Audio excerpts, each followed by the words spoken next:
Hello, welcome to the weekly economic snapshot. The administration's tariff proposals have raised new concerns about inflation and how the Fed might respond. Tariffs are taxes on imported goods.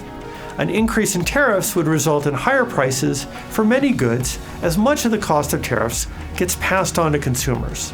Also, in some cases, increased costs of imported goods will shift demand to domestic goods, which will increase their prices as well.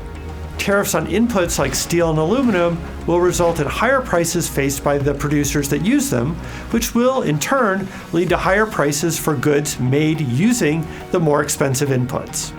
The Fed's goal is to keep inflation low.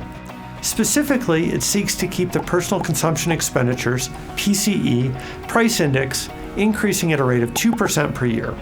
That is, inflation is a measure of how fast the price level is going up. Tariffs would cause a one-time increase in the price level. The basic choice for the Fed is whether it would act to keep the inflation rate steady in the face of the cost shock represented by tariffs. Let's call this scenario stay on target.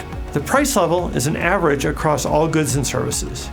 If the prices affected by tariffs rise, the Fed can raise the federal funds rate to reduce overall demand, which would tend to push prices down across the economy. This could offset the effect of tariffs on inflation, but at the cost of increasing unemployment. Another possibility would be for the Fed to ignore or look through the inflation caused by tariffs because it would be a one-time increase. Once the prices affected by tariffs reset to reflect the additional costs, inflation should go back to its previous rate. That is, the price level would be higher, but the rate of increase, which is what the Fed cares about, would only rise temporarily. The risk from looking through a temporary increase in inflation is that the Fed could lose credibility. Inflation depends crucially on what businesses and workers expect when they set prices and wages. If people and firms no longer believe that the Fed is committed to keeping inflation low, and they negotiate contracts based on an expectation of higher inflation, prices and wages will go up by more, and inflation will remain high and be much harder to get back down.